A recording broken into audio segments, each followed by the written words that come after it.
Hi, my name is Shelley Baker. I'm from Mrs. Baker's Cake Store, and today I'm going to teach you how to make a frill cupcake. First of all, you take your frill nozzle. This is a PME 070 nozzle. You will find it in the PME catalogue. You can buy them in a set of 7 nozzles, or you can buy them singly as well. I like this because it's just got a fine line and it's got the end which actually makes a seam as you go round. Okay, I haven't filled my bag yet because I wanted to show you the consistency of the buttercream. It's really smooth, really nice and easy to pipe. You need it to be like this because obviously you're going to be piping. There we go, that's how you make a mess as well.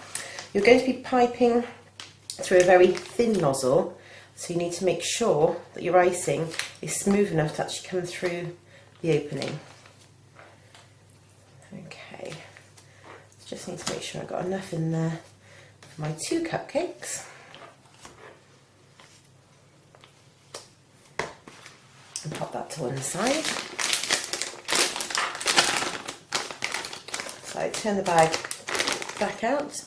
As you'll see, there's a huge gap here. This gives you plenty of time to get rid of any of these air bubbles. Small fine ones just on the side will be fine. Those usually burst themselves without any problems. It's the ones that are actually pocketed inside the icing itself which you need to make sure don't ruin your icing as you're going. So just push that down into your bag.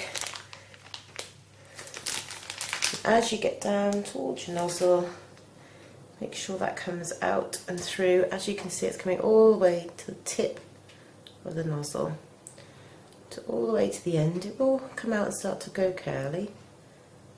Looks quite sweet, doesn't it? Okay, when you've got it that far down, what you need to do then is just wipe it on the edge of your tub. Get rid of that excess. Then I like to make sure I've got a lot of pressure on my bag. So what I'm going to do is I'm going to fold it over once, fold it over twice, take it between my thumb and my forefinger, and then twist tightly. This gives you a really good grip. You need to make sure that your nozzle is pointing downwards. Got a little bit coming out there. That shows you how good the tension is there. Okay, taking your first cupcake, you make sure your nozzle is pointing directly down. You don't need to go up and down like you'll see on many tutorials with different nozzles. All you need to do is keep a consistent twist on the cupcake. If you pass it between your fingers as you go round, you'll find it a lot easier. If you need to, you can use a turntable, although I find it easier to hold on to the cupcake itself. Okay, so just a nice, easy, even pressure. And as you'll see, the nozzle makes the frills itself.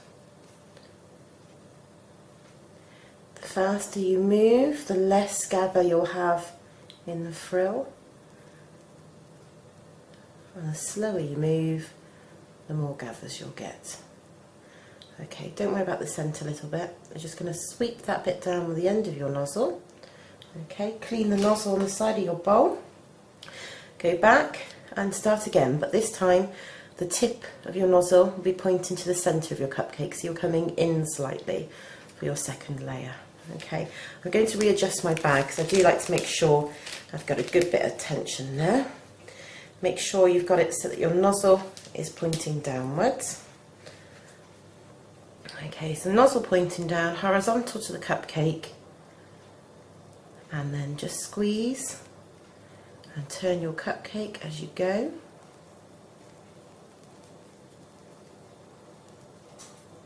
As you can see, it really does build up the pattern really quickly.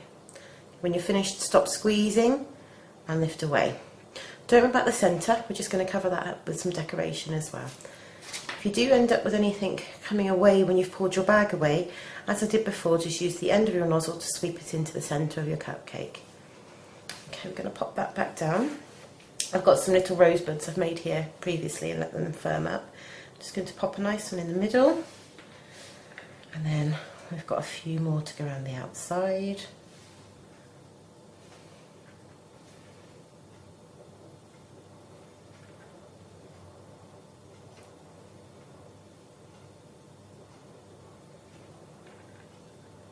Oh, can't pick that one up. There we go. I think you'll agree, that's a really pretty cupcake. So simple to do, and nobody will know how you've done it either. It's great. You could actually pop something inside, perhaps some pearls. You could even do a cameo in the centre to turn it into some sort of corsage. The ideas are endless. I'm just going to show you just once more. I prefer tutorials that go through things more than once if possible. And as this is so simple, we can start again. So the nozzle itself, the opening is pointing directly down. It's here where my finger is now. I'm just going to squeeze and let the nozzle do all the work for you. My icing, as I said before, is incredibly smooth. To do this with normal standard icing, all you need to do is leave it on your stand mixer for, I'd say, about 8 to 10 minutes. If you're using a hand one, it will take you a bit longer. Obviously a stand mixer will be nice and quick for you. I'm going to readjust my bag.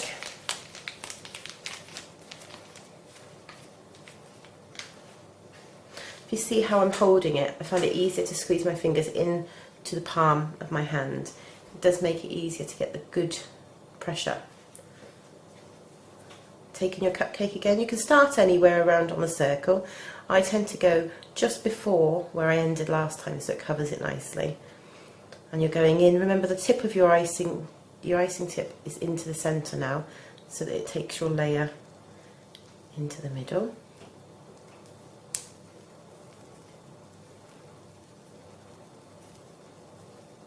You're just going to turn it as you squeeze, and when you're finished, lift away. This time, I've got a nice daisy that I prepared earlier. I'm going to take some edible glue, pop some just in the centre there, a little bit more. I think seeing as though we're doing this live, I need to make sure it's going to stick. There's nothing worse than something going wrong when everybody is watching you.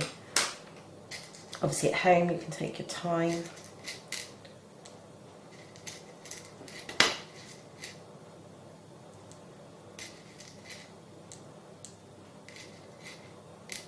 Actually I think that's quite nice there with 5 and 1 in the centre. I do have a leaf there as well. I'm going to pop that just there first of all, and I'm going to take my daisy. Oh, there's not stuck just yet. There we go. I'm going to pop that just in the centre and push down so it's sat in the middle. I think you agree, they're really pretty effects. Thank you for watching. Please check out my other videos.